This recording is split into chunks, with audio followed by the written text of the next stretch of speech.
Saludos a todos, bienvenidos otra vez a este podcast. Hoy vamos a hablar sobre dos temas especialmente. Primero vamos a hablar sobre un tema el cual ha sido pues inescapable estas últimas semanas. Ha sido un tema del que todo mundo está platicando y lo hemos mencionado brevemente anteriormente aquí, pero no lo hemos platicado a fondo, ¿no? Y pues ese es el tema del caso Epstein. Y después de eso vamos a hablar sobre las elecciones que acaban de suceder en el continente asiático esta semana. En domingo se celebraron elecciones en Japón y Tailandia. Y ayer, si no me equivoco, fueron las elecciones en Bangladesh. Este, Tres países en el que vimos victorias conservadoras muy contundentes. Pero bueno, vamos a iniciar hablando sobre el caso Epstein. Y pues como menciono, ese ha sido un tema realmente que todos han entrado en esta obsesión colectiva con este tema y pues tiene sentido, ¿no? Porque con esta historia hemos visto algunas de las revelaciones más turbias, más impactantes sobre la clase que nos está gobernando. Hemos visto una cantidad de información increíble en el sentido literal de que no te lo puedes creer, sobre las cosas que están sucediendo entre las clases más altas del capitalismo global. Y creo que esta historia de Epstein este, nos da un ejemplo perfecto de la degeneración que existe en la clase más élite de nuestra sociedad y de nuestra sociedad capitalista específicamente, porque esto es algo que solo pudo haber sucedido en una sociedad capitalista en donde unos pocos gozan de una riqueza que para el resto del mundo es inalcanzable y que no es ni siquiera imaginable. Y bueno, pues hay que resumir brevemente esto antes de que hablemos más a detalle. Eh, Nosotros los que hemos estado analizando al poder ya por mucho tiempo, pues ya teníamos conocimiento sobre este caso, ¿no? Este caso pues se volvió muy mediático por primera vez en 2019, cuando a Jeffrey Epstein lo mandaron a prisión y cuando supuestamente se suicidó.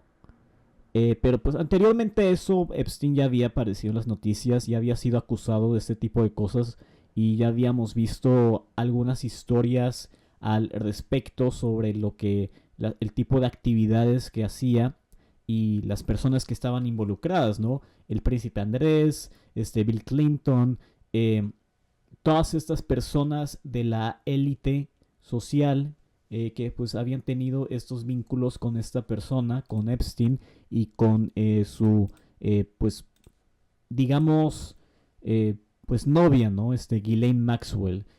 Los dos pues funcionaron eh, como los organizadores de esta red mundial de este tráfico humano que tenía su base pues en la famosa isla Epstein, ¿no? Y ya la primera condena, o más bien el primer proceso judicial que tuvo Epstein pues fue en el 2006. No fue hasta 2019 cuando todo el proceso judicial finalmente pues tuvo como su clímax y resultó ser arrestado. Este, Brevemente después también se arrestó a Ghislaine Maxwell, quien fue junto a Epstein. Ella fue pues básicamente la coorganizadora de esta red que habían construido de este tráfico humano, tráfico sexual. Y pues ahora Ghislaine Maxwell sigue en la prisión y Epstein siguió, bueno, pues eh, hay que decirlo como pasó, ¿no? Fue asesinado. Este, Fue asesinado. eh, Ese es el juicio que la mayoría de las personas tienen. La versión oficial es que pues se suicidó, pero uh, creo que pues por la lógica pues podemos intuir que a Epstein lo mataron. Pero bueno, esa es una conspiración. Hay que decirlo también, es una conspiración, pero yo creo que es una conspiración que tiene mucho pese, que tiene mucha verdad. Pero bueno, ya continuando, pues bajo esta administración Trump, hay que recordar que en el 2024 una parte muy importante de la campaña de Trump fue como este tipo de apelo que hizo Trump hacia ciertos sectores de la derecha que estaban, que centraban su discurso en las teorías de conspiración. Y Trump en ese año, en 2024, prometió como parte de su campaña, esto va a ser importante, prometió sacar los archivos pertinentes a los atentados del 11 de septiembre. Este, dijo que iba a sacar los archivos pertinentes al asesinato de Kennedy y dijo que iba a sacar los archivos pertinentes al caso Epstein. Y pues eh, así terminamos aquí. En este caso, en esta situación, más bien en la que el Departamento de Justicia de Trump, pues ha estado sacando estos archivos pertinentes al caso Epstein, a la investigación que ha realizado el gobierno estadounidense alrededor de Epstein y alrededor de las acusaciones que se han hecho en su contra y en la contra de los otros individuos involucrados. Y pues estos últimos meses hemos visto cómo el Departamento de Justicia ha sacado estos archivos. Y primero que nada, pues hay que recordar un hecho muy importante. Estos archivos, o sea, solo están siendo sacados bajo la condición de que el Departamento de Justicia de Trump puede censurar cualquier cosa que se encuentre en ellos y puede decidir cuáles archivos sacar o no sacar. Esto es lo más importante que tenemos que considerar cuando hablamos de estos archivos que han sido sacados bajo esta administración. Una de las condiciones que puso la Fiscalía General, la cual está liderada en Estados Unidos por Pam Bondi. Una de las condiciones que puso Bondi, la fiscal general, fue que pues ellos iban a poder censurar cualquier cosa que se encuentra en los archivos. Y pues efectivamente, eh, tal vez, no sé, un 30, 40, 50, hasta más por ciento de los archivos que se han sacado pues tienen censura, ¿no? Nombres, ciertos tipos de información, ubicaciones, países, o sea, empresas, nombres de empresas, de empresarios, pues todo eso está censurado. Y lo que estamos viendo en estos archivos Epstein pues es algo muy... Eh, está censurado, ¿no? Está controlado. También pues hay que considerar, ¿no? Que son 6 millones de archivos. Eh, en muchos de esos procesos pues yo tendría la asunción de que la censura en muchos aspectos está automatizada, o sea que se está llevando a cabo a partir de procesos automáticos y no hay y no hay personas individuales revisando literalmente los 6 millones de archivos que están bajo posesión del Departamento de Justicia. Pero bueno, hay que recordar eso primero que nada. Esto está siendo muy, muy censurado. Pero aún así, o sea, aún así, a pesar de que existe esta censura, hemos visto una gran cantidad de información nueva en estos archivos. Y mira, pues esto de la conspiración que tenía Epstein, la red que tenía Epstein, esto ya se sabía, ¿no? Esto ya se sabía desde el juicio que tuvo pues en los 2010, que pues tuvo su clímax en 2019. Todo esto ya se sabía, ¿no? Ya se sabía que pues tenía su jet privado. En ese mismo año, en 2019, fue cuando se sacó la primera llamada lista Epstein, que pues era esta lista en la que eh, estaban los nombres de los contactos que tenía Epstein y también tenía una lista de la gente que había viajado específicamente a su isla en el Caribe Y pues ahí vimos a gente como pues los ya mencionados, ¿no? El príncipe Andrés de Gran Bretaña, el expresidente Bill Clinton. eh, También pues vimos pues figuras mediáticas como el director Woody Allen, políticos de todo el mundo, ¿no? Ehud Barak, el ex primer ministro de Israel, Robert expresidentes, Mugabe. Robert Mugabe también de Zimbabue también está en la lista, aparentemente. Robert Mugabe, Bill Gates estuvo muy presente, Stephen Hawking estuvo muy presente. Y pues bajo esta nueva adquisición, o más bien eh, este movimiento que ha hecho el Departamento de Justicia para publicar todos estos archivos, pues hemos visto más información sobre el tipo de cosas que estas personas hacían. Este, Creo que, mira, cualquier persona que esté interesada en el tema, pues lo puede investigar. Eh, no voy a detallar mucho, pues lo que vimos, pero pues efectivamente estábamos hablando de una red de abuso sexual eh, extremadamente explotativa, este, en la que, pues básicamente esas dos personas, Epstein y Ghislaine Maxwell, pues traficaban niñas, o sea, traficaban eh, niñas menores de edad y pues todas esas personas ricas se reunían y tenían sus fiestas y pues acosaban sexualmente de estas niñas, ¿no?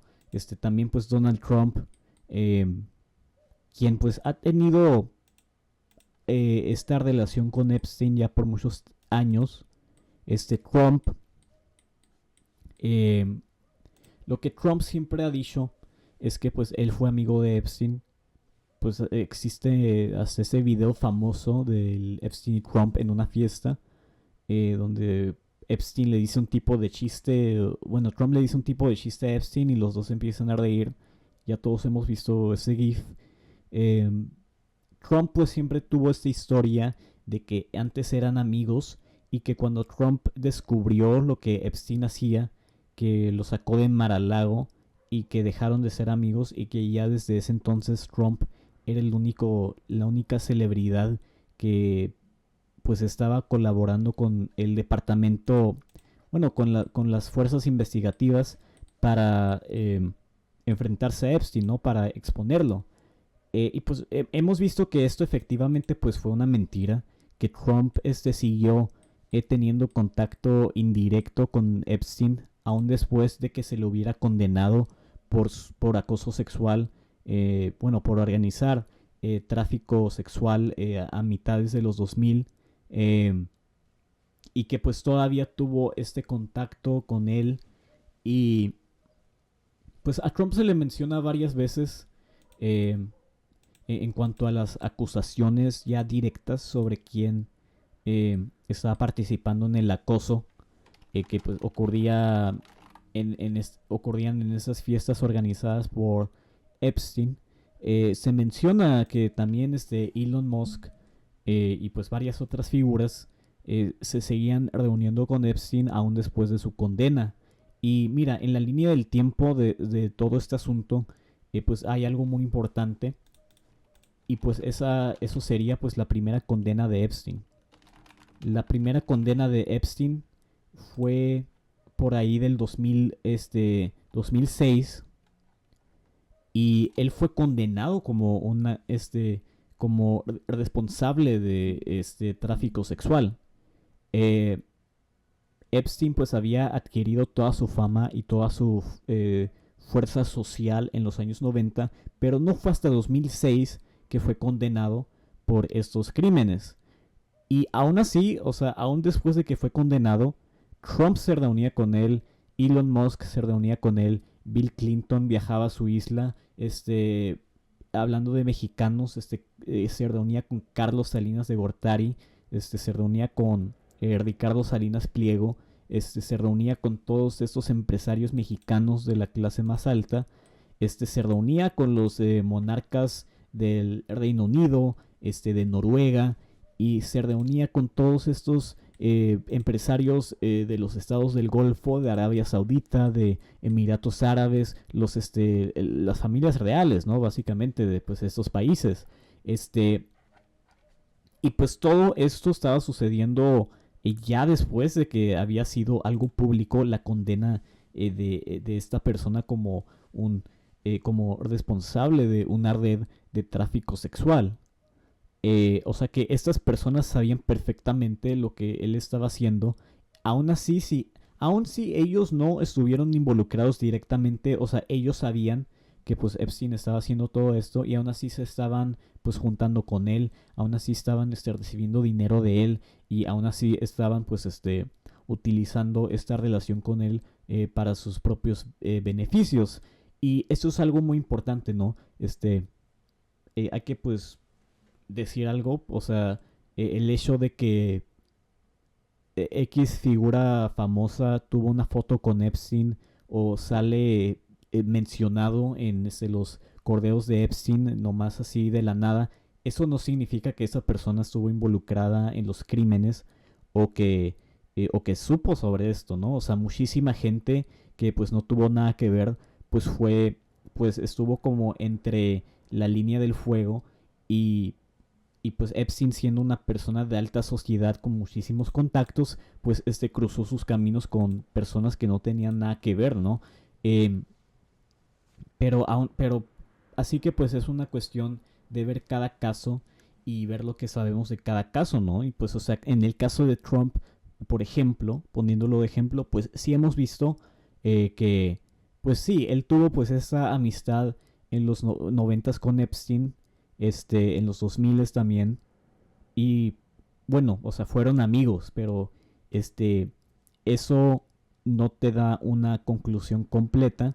Pero lo que sí te da una conclusión completa es cuando tú ves los correos de Epstein y a Trump se le menciona como alguien que siempre tuvo conocimiento del tráfico sexual y que difícilmente hizo algo, donde Trump es señalado como alguien que tuvo participación en el acoso sexual que estaba ocurriendo y donde Trump es señalado como alguien que pues que tuvo pues estas actitudes no necesariamente junto a Epstein, pero que pues tuvo estas actitudes de violador y de pedófilo que pues Epstein y sus amigos, o sea, sabían sobre esto.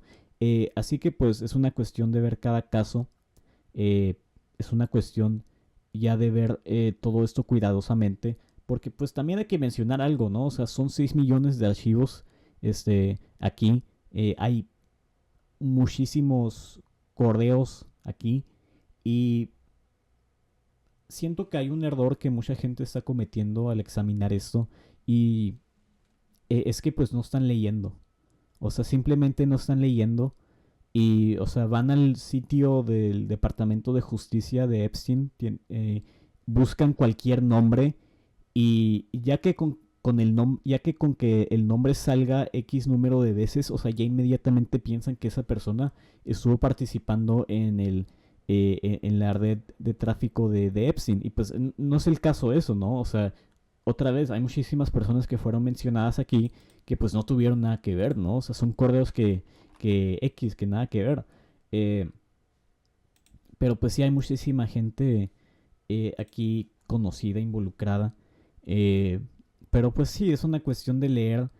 También hay muchas cosas aquí que están siendo pues presentadas, pero que pues uno tiene que ver, o sea, primero pues hay que considerar que todos estos archivos, o sea, no todos vienen de la misma fuente, o sea, son todos los archivos que son pertinentes a la investigación sobre Epstein que está llevando a cabo el Departamento de Justicia. Eso no significa que todos los archivos tengan, que sean 100% reales o que vengan desde fuentes confiables. Por ejemplo, se hizo muy viral este correo que había mandado, bueno, que decía primero, que decía que George Bush padre comía bebés y hacía rituales satánicos mientras lo hacía.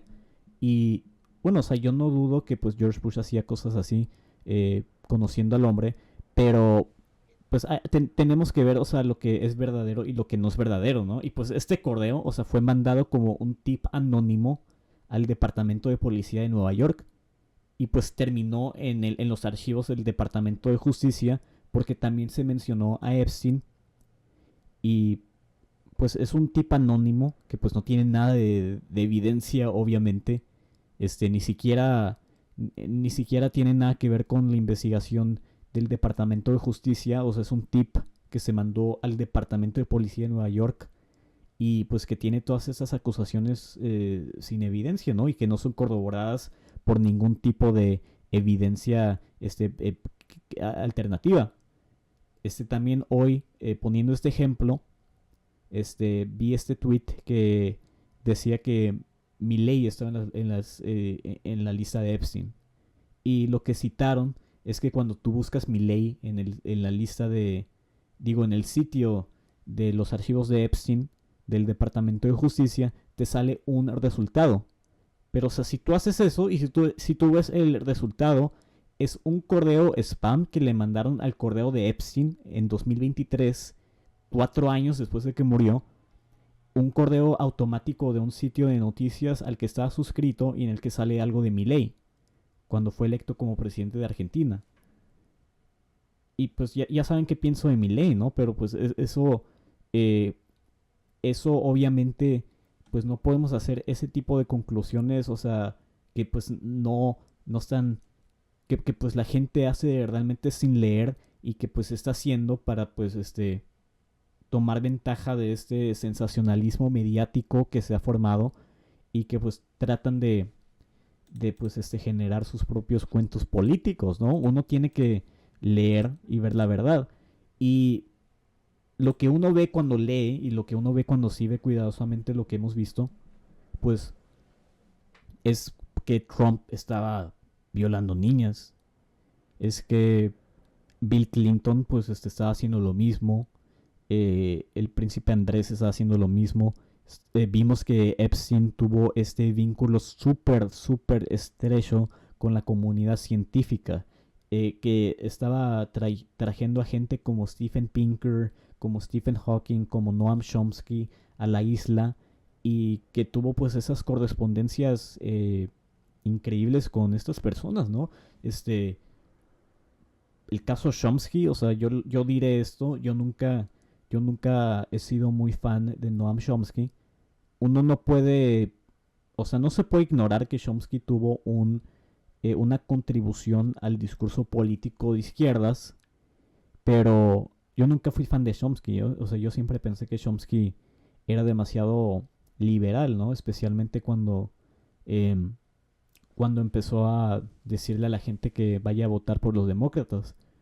Eh, y pues vimos que Chomsky, o sea, fue como el mejor amigo de Epstein, al parecer. O sea, Chomsky le mandaba correos a Epstein preguntándole por consejos para hacer sus impuestos. Le mandaba mensajes diciéndole que en 2019, cuando Epstein fue arrestado, antes de que hubiera sido arrestado y cuando la noticia se estaba pues haciendo muy famosa en todas las notas de Estados Unidos, Chomsky le mandaba correos a Epstein diciéndole de que, ya vi las notas, o sea, ya vi que te andan llamando violador y que te andan diciendo acosador sexual, no te preocupes, a mí también me han etiquetado por todo tipo de cosas los medios, o sea, no te preocupes, están mintiendo, o sea, tú sigue con tu vida, o sea, literalmente le está diciendo eso Chomsky a Epstein y, y pues es algo seguramente muy decepcionante, ¿no? Y pues todas estas personas que pues siguieron teniendo estos contactos tan estrechos con Epstein, eh, años después de que fue condenado y años después de que hasta en los medios más mainstream pues ya se estaba hablando de que tenía eh, estas acusaciones. O sea, muchísima gente muy importante. O sea, repito, Epstein estaba teniendo cenas con Mark Zuckerberg, con Elon Musk, con Peter Thiel, con gente de la farándula como Harvey Weinstein, Kevin Spacey, eh, gente de las familias reales, ¿no? O sea, Mohammed bin Salman de Arabia Saudita, expresidentes, otra vez Carlos Salinas de México, Andrés Pastrana de Colombia, este, todas estas personas que siguieron teniendo pues estas relaciones con Epstein literalmente años después de que yo hubiera sido expuesto como un acosador sexual. Y estas personas pues ahorita siguen con su vida como si nada. O sea, realmente las únicas de lo que eh, puedo pensar ahorita, o sea, las únicas personas que realmente han sido perjudicadas pues son el príncipe Andrés, que pues perdió su título real. Todavía sigue siendo pues una de las personas más ricas de Gran Bretaña, ¿no? Pero pues tuvo esta destrucción social y mediática. Y este señor, Peter Mandelson, un político británico de toda la vida, que pues estaba en este gobierno de Keir Starmer como embajador de Estados Unidos y pues que apareció como mega colaborador de Epstein, ¿no? O sea, le mandaba pues millones de euros al Epstein y pues los dos tenían esta correspondencia diaria, ¿no? Y pues esta persona eh, generó pues este tipo de crisis en el gobierno británico. Ya vamos a hablar de las repercusiones. Quizás me enganché demasiado en explicar, pero pues sí hay que hablar sobre las repercusiones, ¿no? Primero, en el Reino Unido, los dos países en el que esto ha tenido un impacto social político más grande es el Reino Unido y Estados Unidos. También los países que predeciblemente fueron mencionados más en los archivos. Y pues inmediatamente con el Reino Unido, pues se hizo esto muy controversial porque Peter Mandelson, como mencioné, el embajador a Estados Unidos, pues se salió del gobierno eh, después de que se reveló su amplia colaboración con Epstein y una colaboración muy importante financiera. Se salió del gobierno y pues cada día han salido más cosas al respecto y eso ha ocasionado pues algo muy eh, pues un tipo de crisis dentro del gobierno británico. Ya ahorita pues hay mucha gente que está sospechando que hasta Keir Starmer pudiera renunciar, el líder del Partido Laborista en Escocia. De hecho, le dijo a Keir Starmer directamente que renunciara, ¿no?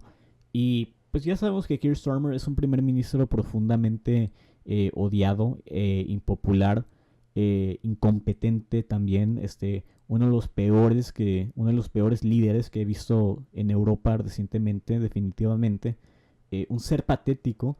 Y pues ya todos están diciendo que tal vez renuncie por esta cuestión. Eh, yo no sé si lo veo tan probable. Creo que Keir Starmer pues ya ha tenido varios problemas por mucho tiempo. No solo este problema de Epstein. Eh, pero pues vamos a ver cómo se desarrolla esta situación.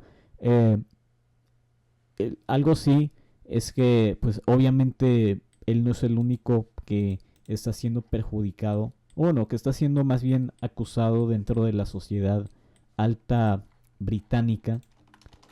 Este, pues como mencionamos, ¿no? O sea, los reales británicos pues ya están siendo mencionados, lo del príncipe Andrés, ¿no?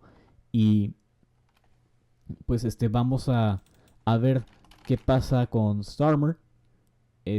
También pues vimos como del lado conservador pues el ex primer ministro David Cameron también está mencionado. Importante recalcar eso. Pero bueno, en Estados Unidos también pues ha habido cierta respuesta pública. Este, Principalmente porque el gobierno de Trump pues está perjudicando a sí mismo, sacando estos archivos, no solo por las menciones del mismo Trump que ya hemos mencionado, pero pues también se menciona muchísimo al estratega número uno de Trump, Steve Bannon. Steve Bannon, hay que recordar que Bannon fue el básicamente el conspirador del populismo de derecha en 2016. Él fue parte del gobierno de Trump en su primera gestión. se salió después del incidente en Charlottesville con el rally, el meeting de United Right, en el que un grupo de neonazis ocasionó una muerte este, entre los contraprotestantes. Y pues Steve Bannon pues siempre fue como este arquitecto ideológico detrás de el Trump de 2016 y luego del Trump más avanzado de ya por 2024, ¿no? Ahí es cuando cobra presencia otra vez este personaje, Steve Bannon. Y Steve Bannon, pues como Chomsky, fíjate nomás, ¿no? O sea, parece que los dos mejores amigos de Epstein fueron Steve Bannon y Noam Chomsky. Creo que no, hasta salió esta foto, ¿no? Salió esta foto que ando mostrando ahorita en el video de Chomsky abrazándose con Bannon. Y pues mira nomás, ¿no? O sea, Chomsky en todos sus discursos pues habla sobre el fascismo de Trump y sobre cómo Trump es esta amenaza existencial. Pero pues aquí en la imagen pues anda abrazado con Steve Bannon porque pues los dos comparten esta relación de ser mejores amigos con Epstein, ¿no? Y pues de seguro a secretas también siempre fueron amigos, ¿no? Y siempre pues hacían cualquier tipo de cosas con Epstein. Pues mira nomás esto, o sea, esto tan, tan interesante, esta relación Bannon-Chomsky. Pero bueno, Steve Bannon pues fue mencionado muchísimas veces. Howard Lutnick, el secretario de Comercio de Estados Unidos, también fue mencionado explícitamente como alguien que participó en el acoso sexual que estaba ocurriendo en la red de Epstein. Y mira nomás, ¿no? O sea, uno de los miembros del gabinete de Trump que más prominencia ha obtenido. Se volvió muy famoso después de su discurso en el Foro Económico Mundial hace unas semanas. Pero fíjate nomás, él admitió que llevó a sus hijos a la isla de Epstein. Sus hijos pues menores, ¿no? Y pues esta fue una práctica que más gente hizo, ¿no? También Nikki Haley, la ex embajadora a las Naciones Unidas y esta política muy patética también, que trató de ser presidenta en 2024, trató de desafiar a Trump en las primarias republicanas. También ella mencionó que, bueno, creo que Epstein mencionó en un correo que ella también mandó sus hijos a su isla. También se le menciona que le hizo un favor especial a Trump. Algo pues muy turbio también, ¿no? Pero bueno, vimos como a Lutnick se le mencionó en repetidas ocasiones. Cabe mencionar otra vez la mención de Elon Musk. Y bueno, a Elon Musk se le mencionó como que él permaneció en contacto con Epstein, que también viajó a su isla. Y pues esto fue después de que Elon Musk lleva años diciendo que nunca tuvo ningún contacto con Epstein y que nunca hizo nada con esas personas. Bla, bla, bla, bla. Pues ya sabemos que todo eso es mentira. Así que pues bueno. Hay muchísima gente. También. Que pues ha sido mencionada por parte de otras partes del mundo. Como menciono, la familia real de los Emiratos Árabes Unidos, la familia real de Arabia Saudita, la familia real de Qatar, todos ellos tuvieron estas relaciones con Epstein. Y eso es súper importante, ¿no? O sea, una gran parte del financiamiento que estaba haciendo Epstein iba hacia estas monarquías del Golfo. Y pues mira nomás, o sea, lo que hemos estado viendo, ¿no? En las relaciones internacionales. O sea, esto tiene una definición geopolítica, ¿no? Lo que pues hemos visto en cuanto a las relaciones que Epstein mantuvo con estos gobiernos extranjeros. O sea, los gobiernos extranjeros le pedían favores a Epstein, le pedían favores financieros. Los países del Golfo le pedían dinero. También pues sabemos que Epstein tuvo pues este vínculo con la Mossad, con la agencia de inteligencia de Israel. Y pues sabemos que tuvo este involucramiento muy profundo en la política de Medio Oriente. Pero bueno, este, me voy a cortar a mí mismo, ¿no? Porque eh, creo que ya he hablado mucho sobre esto. No sé si tú quieras hablar sobre este tema de Epstein antes de que nos tardemos mucho tiempo hablando sobre esto. Bueno, sinceramente, bueno, lo, tú ya creo que ya lo mencionaste casi todo lo que tenía planeado, intentado, bueno, y planeado comentar, pero si algo que quiero comentar es que aún después de la publicación de la lista, que primero que nada estamos hablando de la mitad de los documentos ya publicados oficialmente, aún nos falta la otra mitad que honestamente eh, aún no se sabe cuándo se va a publicarse y si es que esto por el momento ha sido de verdad cosas horribles, asquerosas, es alarmante que no sabemos todo lo que está pasando y no sabemos toda la historia sobre pues, los documentos de Epstein, aún así que no lo sabemos, que pues el Departamento de Justicia pues está intentando de evadir este tema y no solamente ellos, sino también principalmente pues Donald Trump, porque Donald Trump está claramente implicado, y claramente nombrado muchísimas ocasiones que de verdad es difícil de contarlo. eh, y no puede desviarse de ese tema. Entonces lo que está haciendo es todo lo contrario, se está desviándose, intentando ignorarlo, atacando a la gente que habla sobre el tema. Recuerdo cuando una reportera le preguntó sobre las publicaciones de la lista Epstein, sobre por qué aparece su nombre varias ocasiones y pues como fashion de Trump, como siempre, ¿no? Empezando atacando la apariencia de la reportera, diciéndole cosas de que porque está sonriendo es que está mintiendo y que son de CNN. Ya sabe la retórica que siempre hace Trump para evitar argumentos o ataques en contra de él, según él, básicamente.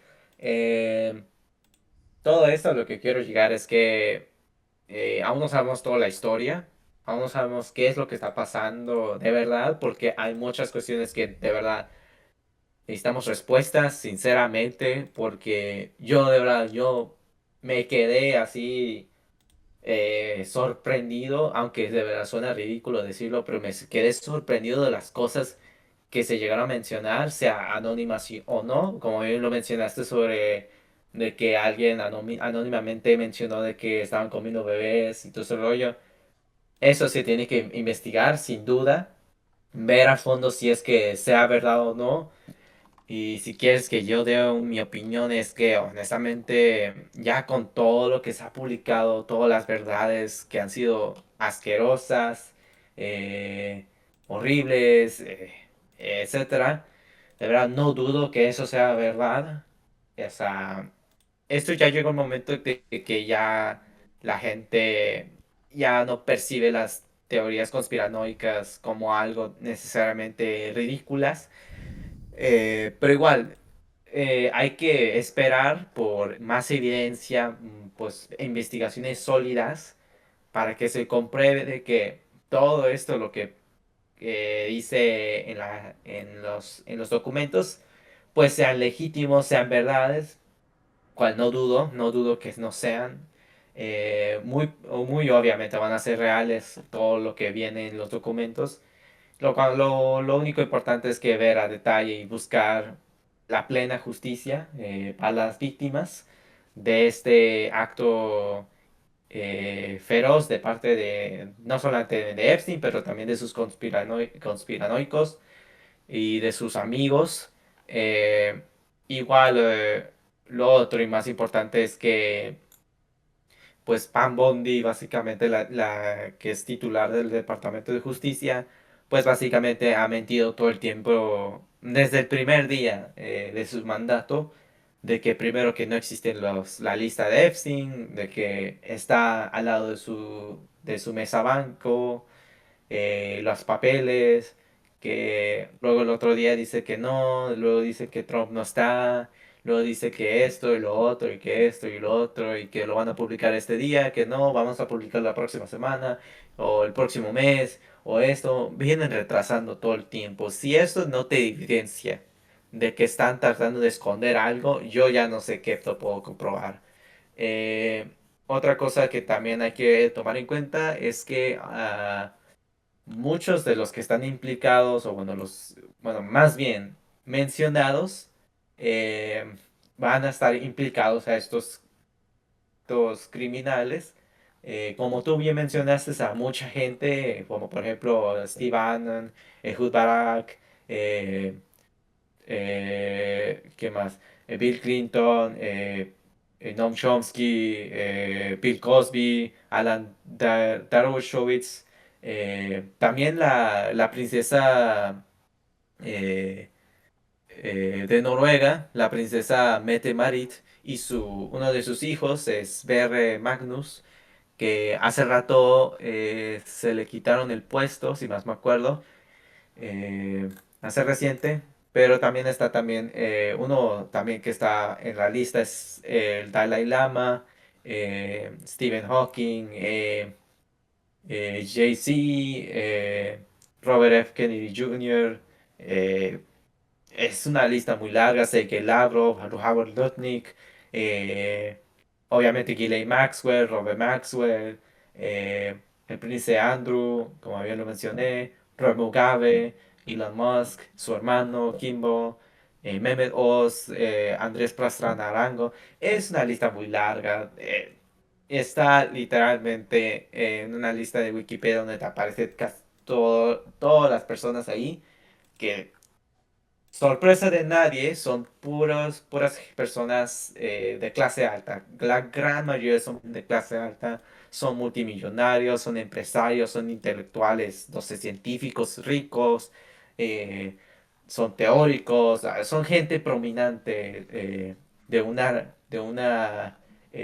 gran fortuna. Ah, y Mark Zuckerberg, qué bueno que no se me olvidó, Mark Zuckerberg también está en la lista, Harvey Weinstein, son mucha gente que está implicada en muchas cosas en la vida cotidiana y obviamente lo que se tiene que hacer después de esto es que se investigue a todas las personas.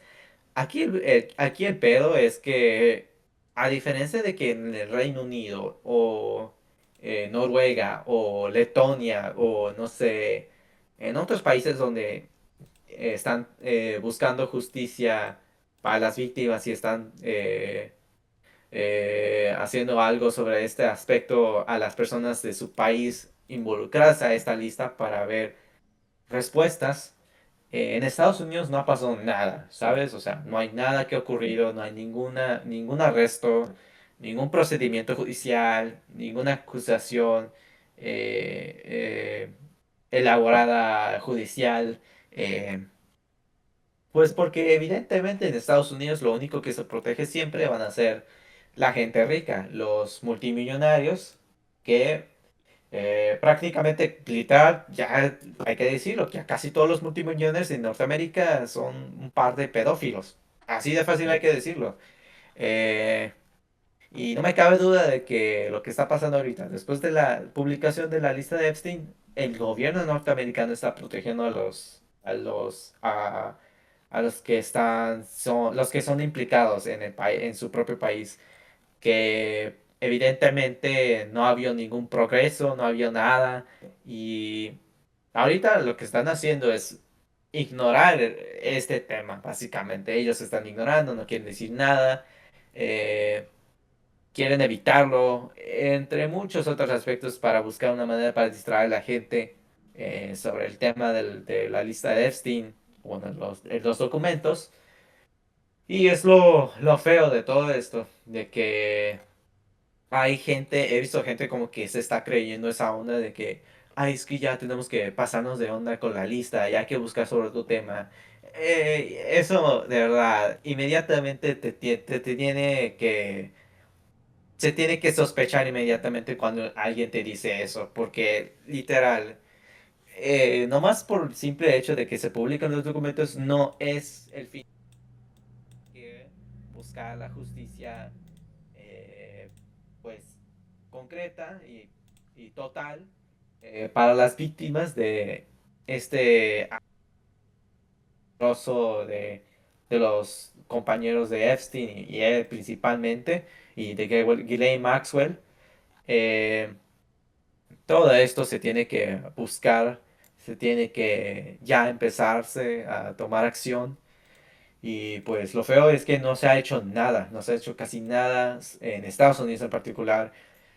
Eh, y no tiene sorpresa porque Trump, como bien lo mencionamos, está súper implicado. Y también aquí en México, pues sinceramente no se ha visto nada de acción, desafortunadamente. Eh, por ejemplo, Salinas Pliego es un ejemplo también. Carlos Salinas de Gortari, como bien lo mencionaste. Hubo también, eh, seguramente ya escuchaste de que han habido gente que está diciendo por un documento, un correo, de que mandó, creo que Epstein o alguien más, un colaborador de él, de que estaban hablando sobre de que en una frase decían de que el presidente estaba atento de sus actos criminales. Y mucha gente estaba pensando de que por considerando que ese fue publicado en el 2019 el correo, se estaban refiriéndose de Andrés Manuel. Pero la cosa aquí es que no es así. Como tú bien lo dijiste, la gente no está leyendo bien la lista, los documentos, no está prestando atención cuando están leyendo las cosas. Porque eh, párrafos anteriores mencionan explícitamente que los eventos están hablando explícitamente de un juez que andaba defendiendo pues, a los implicados y pues fue durante el mandato presidencial de Peña Nieto, o sea, en 2014 básicamente. Entonces, el que está verdaderamente implicado, lo cual no voy a decir inmediatamente que es verdad, pero con la evidencia que tenemos, lo veo muy probable, es que Enrique Peña Nieto también está implicado a estos actos criminales y por eso se tiene que buscar y evidenciarse de manera eficiente y que la justicia ya por fin llegue. Y pues eso ya en México no se ha hecho nada, lo cual es lo lamentable. ¿Qué más? Creo que también he escuchado que también Felipe Calderón también está, pero igual no estoy súper seguro. Igual no dudo, honestamente no dudo. Eh, También está, creo que también estaba, ahorita no me acuerdo quién más, pero estoy seguro que me estoy olvidando a alguien más. Pero sí, en fin, algo que también que se nos hace muy particular es que en la lista, en los documentos, lo último que voy a mencionar para ya hablar sobre el otro tema. Otro caso particular es que muchos nombres eh, en la lista fueron redactados. No son nombres de las víctimas, sino nombres de los implicados, lo cual claramente se está violando la resolución de la Jeffrey Epstein Transparency Act, que se promulgó en el año pasado, que explícitamente dice que solamente puedes redactar o eh, redactar a los nombres de las víctimas para proteger su privacidad, pero claramente lo que están haciendo es también protegiendo a los implicados, a las personas que están implicados a estos crímenes eh, nefastos, como por ejemplo el sultán Ahmed bin Sulayem, que seguramente ustedes recuerdan muy bien a los que nos están escuchando. Epstein hizo un correo hacia él que decía de que le gustó ese video de tortura. Entonces, o sea, ese es uno de los nombres que estaban implicados porque anteriormente ese nombre estaba redactado, pero uno de los congresistas, que es Thomas Harold Massey, lo mencionó públicamente y todo el mundo ya está hablando sobre este tema. También sobre el sultán Emirati. Pues sí, como también mencionaste, muchos de la realeza también están implicados. Y pues sí, es lo feo de todo esto que es que no han habido ninguna respuesta o no se ha hecho nada sobre este caso particular en Estados Unidos. O sea, solamente se publicaron y ahí está, se acabó para ellos. Pero no, claramente se tiene que hacer más investigación, se tiene que ya buscar ya se tiene que proceder justicia para las víctimas, que estoy seguro que han sido totalmente traumados por las experiencias estuvieron durante ese tiempo. Obviamente no quiero llegar a detalle porque son temas demasiadamente y extremadamente sensibles, lo cual honestamente lo único que recomiendo es que si es que les interesa, probablemente les echen un vistazo a los documentos que ya están publicados, pero no nos cabe duda de que aún falta mucho y que ya por una vez por todas es que el Departamento de Justicia de la Nación de los Estados Unidos eh, ya tiene que publicar los otros 3 millones de documentos de los 6 millones que están en los archivos de Epstein, que ya tienen que ser publicados. Y lo que no lo que me preocupa mucho es que lo que van a hacer es, como bien se mencionó, es que están intentando de cambiar de tema y pues posteriormente la gente se lo va a olvidar y pues ya van a decir que, es que nadie nos dijo que teníamos que publicar los otros 3 millones, entonces no lo hicimos, o sea, ya empezamos a hablar sobre otra cosa. Pero no, se tiene que continuar a hablar sobre este tema, se tiene que eh, hablarse de manera pública, que la gente conozca, que la gente esté atenta constantemente presionándolo a los gobiernos. Son más respuestas sobre este caso en particular que te demuestra una de las características principales, no solo del neoliberalismo, pero también particularmente del capitalismo mundial, de la propiedad privada. Entonces, ya por una vez por todas, ya se tiene que buscar o métodos de justicia y ya se tiene que publicar los archivos que faltan. Porque si no, entonces ya le estamos dando otra, no solamente una victoria para Donald Trump, porque claramente eso también es lamentable decirlo, pero esa es la cosa que él quiere que ocurra, que no se publique, pero también sería una victoria para los ricos, multimillonarios, que están implicados a estos actos nefastos. Entonces, sí, ya para concluir, a ver qué ocurre para la próxima semana. A ver si espero que ya se publiquen ya de manera inmediata lo que falta. Y a ver si eso llega a ocurrir. Sí.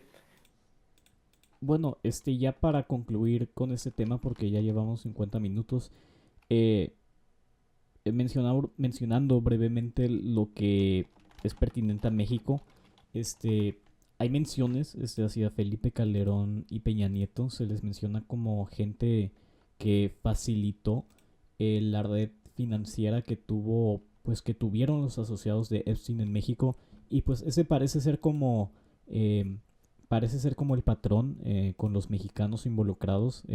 Muchos políticos y empresarios mexicanos fueron mencionados no como partícipes directos en la red de Epstein, pero como facilitadores que pues ayudaron a Epstein a tener pues este movimiento financiero en México. Y pues al parecer ese fue como el caso en general en Latinoamérica. No muchos latinoamericanos fueron como involucrados precisamente en ir a la isla y en pues acosar personas, pero ellos tuvieron pues esta red financiera y pues claramente se beneficiaron de aquello, de la operación de Epstein, y pues tuvieron esta ayuda hacia él. Pero bueno, ya hemos platicado bastante sobre esto. Quería moverme hacia el próximo tema, el cual pues son las elecciones que ocurrieron en Tailandia, Japón y Bangladesh. Eh, Tres países en Asia, este, tres países que tuvieron estas elecciones en donde los conservadores de cada país ganaron muy contundentemente, hasta desde de una manera muy sorprendente en ciertos aspectos. Y pues yendo brevemente sobre cada caso, ya luego mencionaré lo que yo pienso que significa esto. Pues primero Japón, o sea, ya habíamos hablado brevemente de Japón antes, cuando la primera ministra Takaichi anunció que anunció las elecciones anticipadas, y pues su partido, el Partido Liberal Demócrata, tuvo su victoria más grande en toda su historia. Creo que venció el récord de los más escaños ganados en una elección japonesa en toda la historia. Y, o sea, hace 3 años este partido era impresentable, o sea, estaba lleno de escándalos, estaba lleno de problemas de imagen y de impopularidad. Primer ministro, después de primer ministro, renunciaba gracias a los escándalos dentro del partido, y pues ahora ha obtenido esta victoria gigantesca. Y yo digo que esto se debe a dos razones principales. Primero, pues Takaichi es increíblemente popular. Todavía pues tiene este apoyo inmenso de la población japonesa. Tiene mucho apoyo de la gente joven, sorprendentemente. Y además la oposición japonesa es horriblemente incompetente políticamente. Eh, no sé si para los que no sepan, pues básicamente en los últimos años el partido principal de oposición ha sido el Partido Constitucional Democrático, un partido de centro eh, liderado por miembros del antiguo Partido Democrático, el que había sido el partido anterior de oposición. Nunca ha llegado al poder, nunca ha tenido cercanía al poder, y recientemente este partido se fusionó con otro partido llamado Komeito, un partido de centro con influencia budista.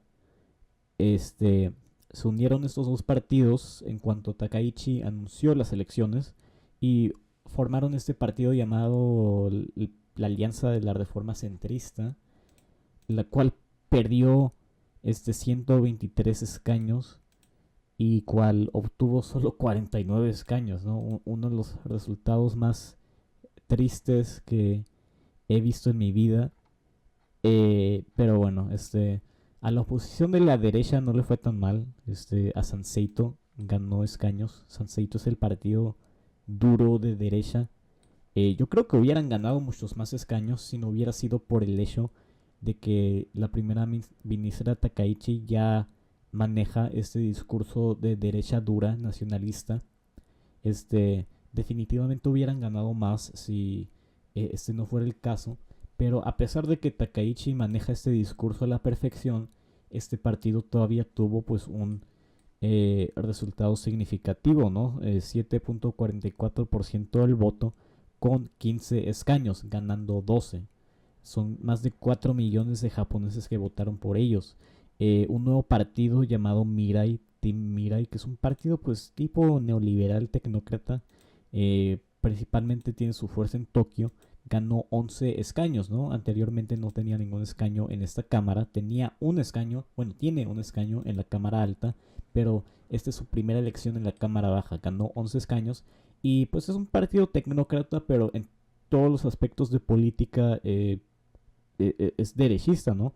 Realmente, o sea, lo clasificaría yo personalmente como un partido en la oposición de derecha en Japón.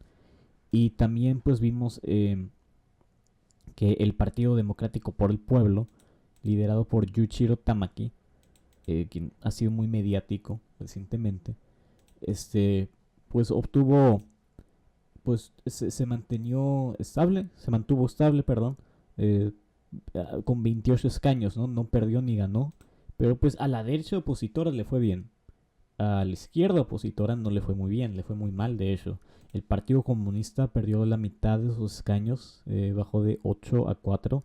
Y Erdigua, el partido de izquierda populista, que en la elección pasada del 24 eh, había pues tenido como, había destacado, ganó 6 escaños, subió de 3 en esa elección, pues ahora perdió casi todo, ¿no?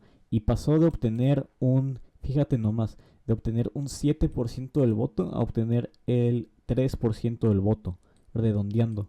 O sea, eso es muy malo, ¿no? Y su líder, Taro Yamamoto, también anunció que no iba a continuar con su eh, carrera en la Cámara Baja. Todavía tendrá la posición de liderazgo nominalmente, pero pues se le diagnosticó cáncer, ¿no? Y por eso va a tener ese distanciamiento de la política. Pero bueno, Japón, o sea, una paliza para la izquierda y para los liberales japoneses. La derecha ganó contundentemente. Hay que decirlo como es. Es un resultado triste, pero bueno, eso es lo que pasó.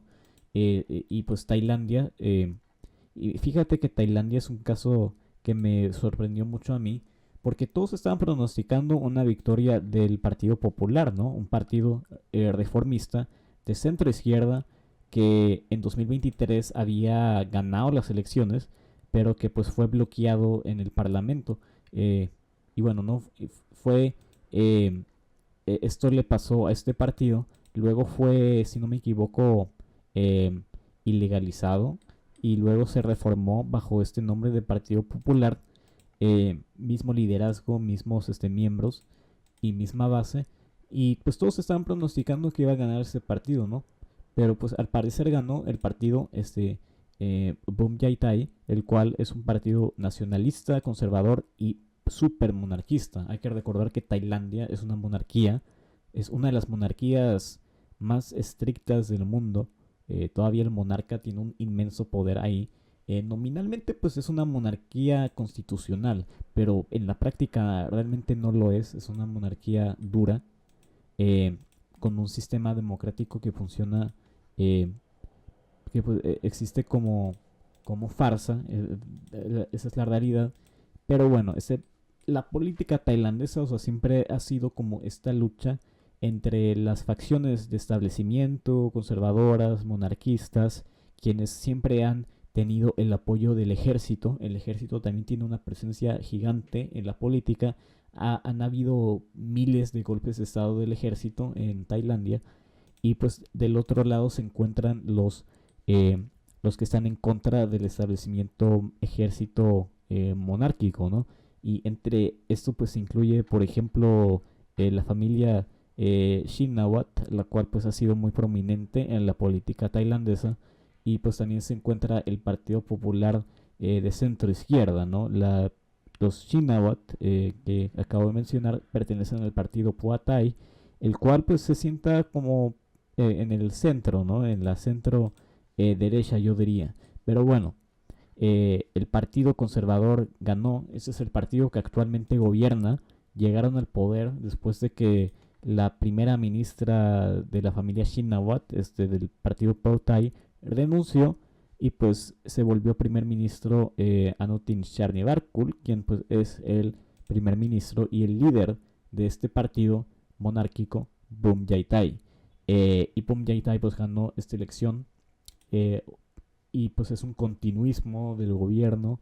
Muchos están citando que esta victoria se presentó porque este gobierno ha disfrutado de un sentimiento generalizado nacionalista y patriótico después de que el gobierno manejó la crisis fronteriza con Camboya, ¿no? Se encontró pues un tipo de paz, entre comillas, y pues en general, ¿no? Por tener esta situación de esta, pues, casi guerra, pues se generalizó ese sentimiento nacionalista y pues particularmente en las poblaciones rurales, en el norte del país, pues hubo mucho apoyo hacia este partido gobernante y pues eso es lo que vimos en Tailandia, ¿no? Otra victoria muy contundente de la derecha, pero pues también hay que decir que de todas formas a la centro izquierda, al Partido Popular, pues tuvo un resultado decente a pesar de todo y pues definitivamente se puede posicionar para ser un partido, el partido de oposición principal y eventualmente tal vez llegar al poder. También en Bangladesh, Bangladesh hay que recordar que en 2024 tuvo una revolución contra el gobierno de la Liga Awami, ¿no? Este partido liderado por Sheikh Hasina, quien fue la primera ministra de Bangladesh por mucho tiempo y que pues efectivamente fue una dictadora y que fue derrocada finalmente en 2024 por una revolución liderada por la juventud y pues se estableció este gobierno interino liderado por Muhammad Yunus, un ex científico, intelectual, etcétera, y pues organizaron esas elecciones. Extrañamente, el partido que se formó en 2024 y que fue como la vanguardia, entre comillas, de esta revolución de juventud, este partido de juventud, el cual eh, se llama, deja ver cómo se llama, ni siquiera me acuerdo cómo se llama este partido, este, a ver, ni siquiera El sale. partido, el Partido Nacionalista Bangladesh, ¿te estás refiriendo al que acaba de ganar? No, ese es el partido que acaba de ganar y que ya existía, ya había existido por mucho tiempo porque ese fue el partido principal de oposición. Ya lo encontré. Me estaba refiriendo al Partido Nacional de los Ciudadanos. Fue un partido fundado por estudiantes en 2024 y como digo, funcionó como un tipo de vanguardia, entre comillas, para los, bueno, no sé si los llamaría revolucionarios, pero para los que organizaron esas protestas, manifestaciones en 2024 que llevaron al derrocamiento del gobierno. Y pues este partido obtuvo un escaño en la elección. O sea, digo, 6 escaños, perdón, 6 escaños de 300. Este, y pues la gente votó a este partido que tú mencionas, el Partido Nacionalista de Bangladesh, que pues ya era como uno de los partidos digamos, de establecimiento opuesto al régimen anterior. Anteriormente la política de Bangladesh pues estaba dividido entre el partido del régimen anterior, la Liga Awami, y este partido, el Partido Nacionalista de Bangladesh. Esos han sido como los dos partidos pues dominantes de la política de Bangladesh y pues este es un partido de centro derecha, ¿no? Nominalmente en este contexto de la del derrocamiento del régimen anterior de la dictadura, pues se ha presentado como más o menos reformista, ¿no? Pero este es un partido profundamente conservador, es un partido nacionalista, es un partido hasta islamista en muchos aspectos, eh, y pues esto es lo que este es el partido que ha ganado, ¿no?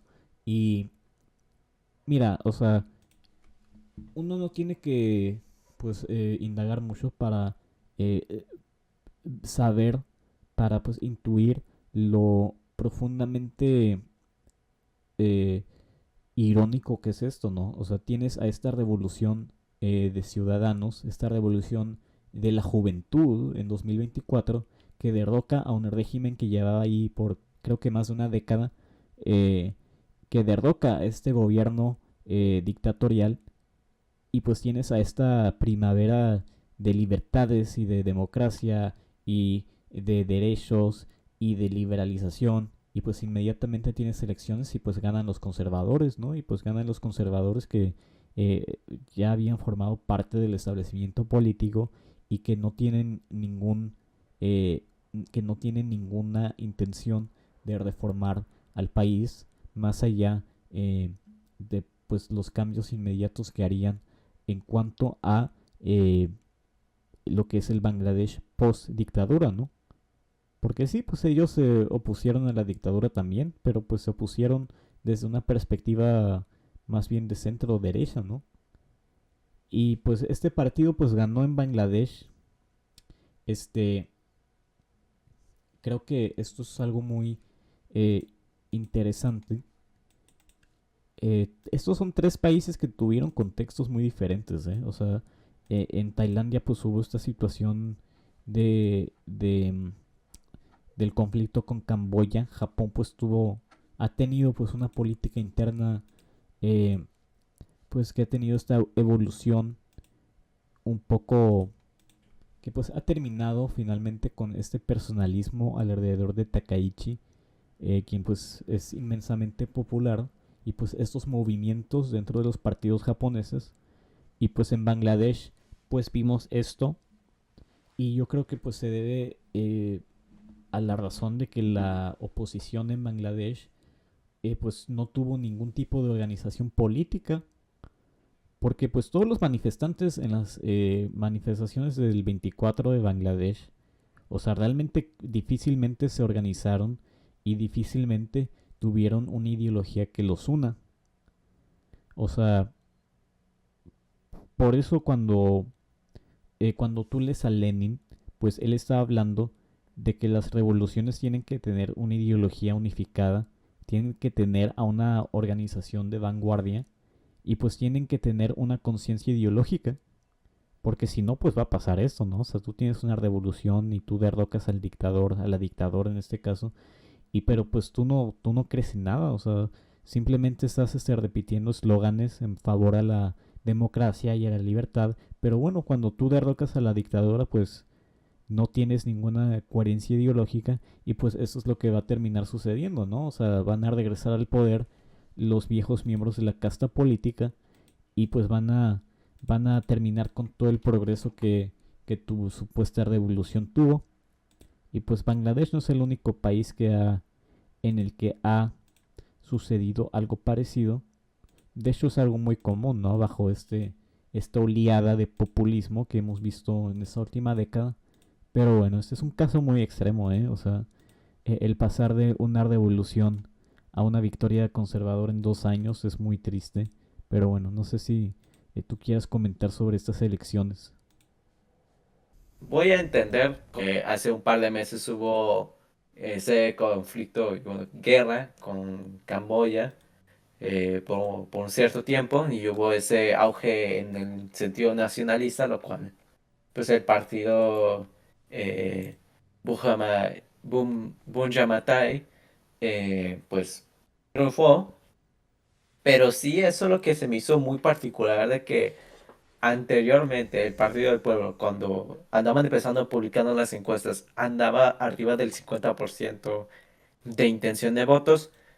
Y aún así, en las últimas encuestas que publicaron antes de la elección, aún así andaban en la delantera. O sea, 34% o 35%. Esto fue algo, pues, inusual, no me lo esperaba, sí me sorprendí. Yo honestamente estaba esperando una victoria para el Partido del Pueblo, pero aparentemente no fue así. Creo que estas tres elecciones fueron, ¿cómo lo puedo caracterizarlo? Fueron muy particularmente inusuales. Inusuales porque, ya lo dije porque lo de Tailandia, pero en el caso de Japón, obviamente era evidente de que Takaichi iba a ganar con todas las predicciones. Pero sí me quedó de onda de que llegaron a obtener un número brutal de escaños, o sea, llegaron a obtener, recuperaron los escaños que perdieron desde el 2009, si más me acuerdo, desde el 2009. Raramente ves a un partido en Japón obteniendo más de 300 escaños. Eso no es algo usual. Eh, Y lo otro de que también es que la Alianza Centrista Reformista perdió un número significante de escaños, no por bueno, también por el hecho de que, a lo que tengo entendido, hubo una ausencia de votantes del Partido Demócrata, Centro Demócrata y también el Partido Komeito. Mucha gente que apoyaban esos partidos decidieron no votar por la inconformidad de la alianza, básicamente. Entonces, añadiendo eso, pues básicamente le dio una victoria casi contundente para el Partido Liberal Demócrata, cual no es algo ni sorpresa. Eh, lo que sí me cayó muy gordo y mal es que los partidos opositores de izquierda perdieron así bien feo. Aquí creo que la victoria obviamente fue la derecha, pero el partido de izquierda por lo menos pudo haber tenido algo de victoria, pero no. Todos los partidos izquierdistas en Japón perdieron algo.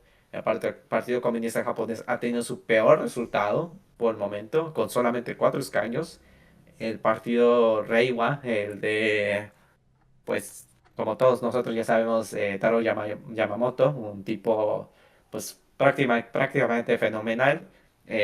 Acaban de perder casi todos sus escaños, nomás tienen uno. Y el Partido Socialdemócrata, aunque diga los nombres, no es socialdemócrata, eh, perdió su único escaño.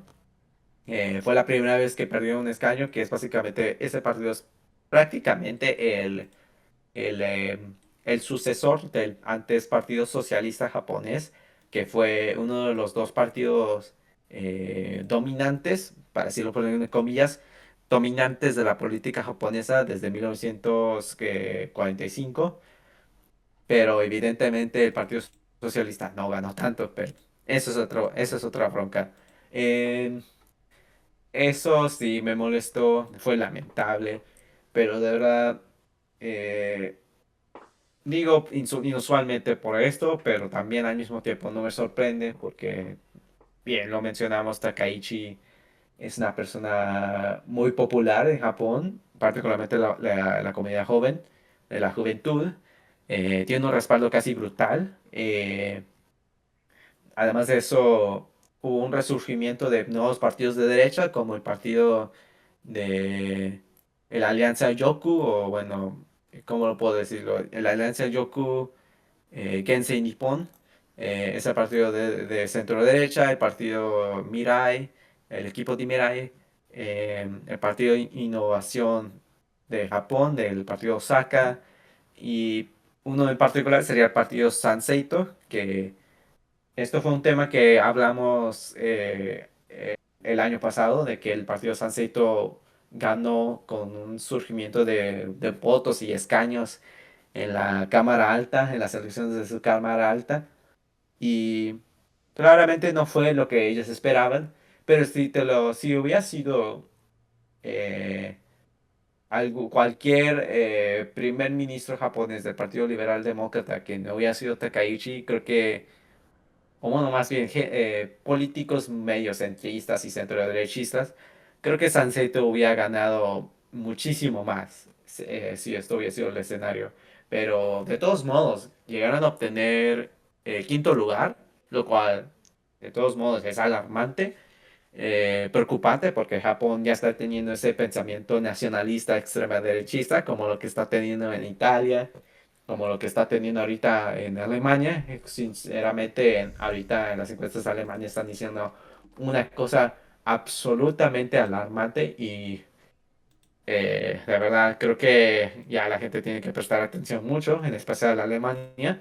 Eh, pues sí, ya con ese tipo de nacionalismo extrema derechista en Japón, pues va a culminar una victoria contundente con la primera ministra Takaichi, y no me cabe duda de que ella va a tener un respaldo gigante con la población japonesa, y eso es lo lamentable.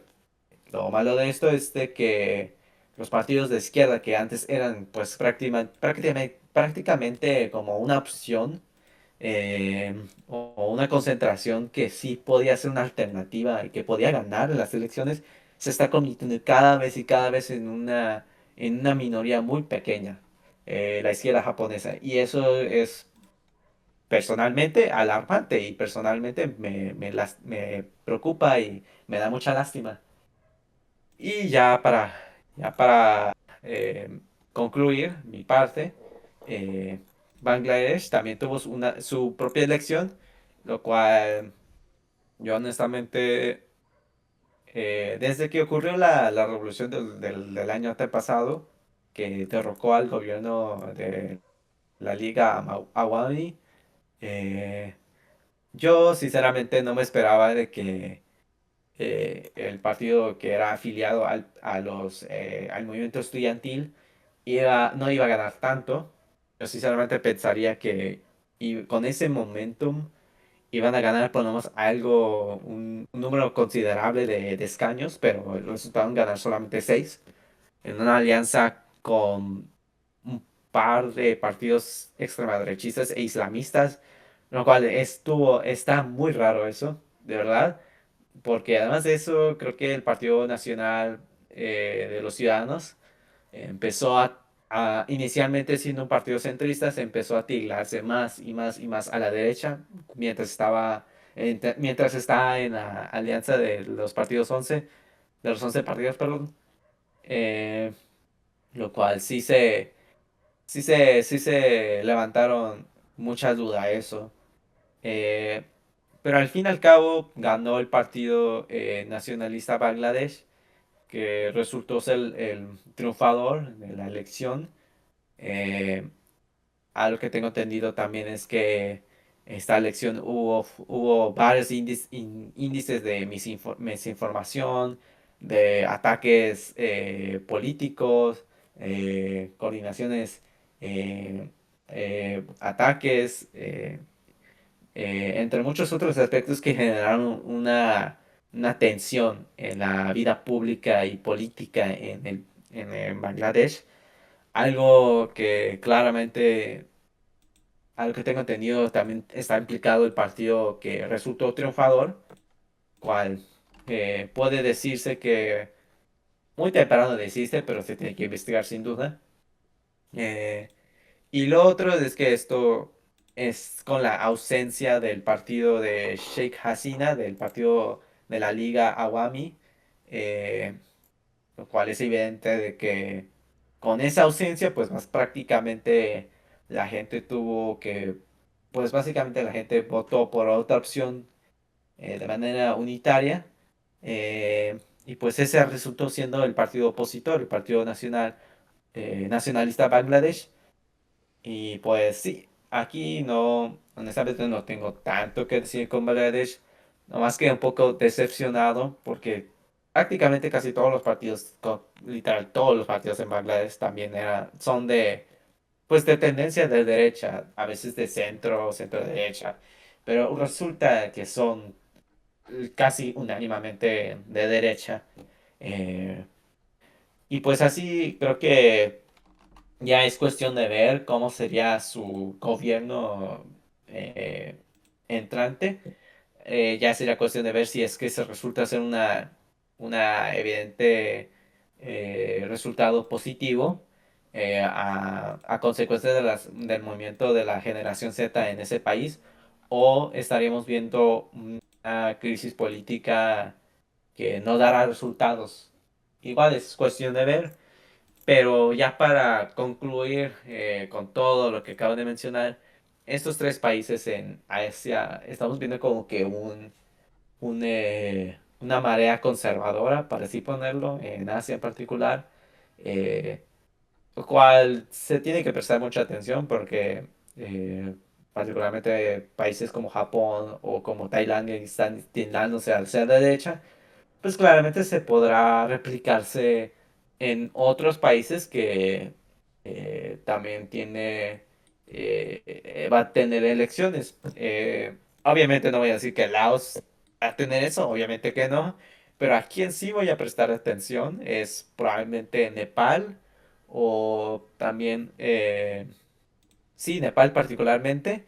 Nepal porque en marzo, el 5 de marzo van a tener sus elecciones y como bien lo sabemos, la semana pasada, perdón, semana pasada, estoy tonto, eh, el, el año, sí, el año pasado hubo la revolución de la generación Z, eh, que resultó el derrocamiento de su gobierno nefasto y corrupto. Y pues ahorita se está viendo quién va a ser el que va a trufar en las elecciones, sea un partido a favor del movimiento estudiantil o va a ser otro escenario a lo mismo que va a ocurrir con Bangladesh, que el partido que respalda al movimiento estudiantil no llega a ser un partido triunfante, para así ponerlo, no llega a ser un grupo sustancial en la política. para así ponerlo. Y pues sí, al fin y al cabo ya es cuestión de ver, porque igual esto no solamente en Asia, pero también en casi todo el mundo. Aquí en Latinoamérica particularmente, probablemente vamos a ver es algo similar, pero igual es muy temprano de decir. Perú, estoy prestando muchos ojos en Perú.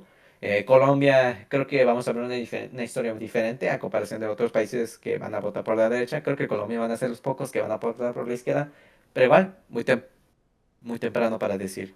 Pero sí, ya con eso ya sería como lo último que quería decir. Ya eh, es por mi parte, esta parte. Bueno, sí, y mira, eh, es interesante ver esto en este contexto asiático un año después de que vimos lo que algunos están denominando la primavera asiática, ¿no?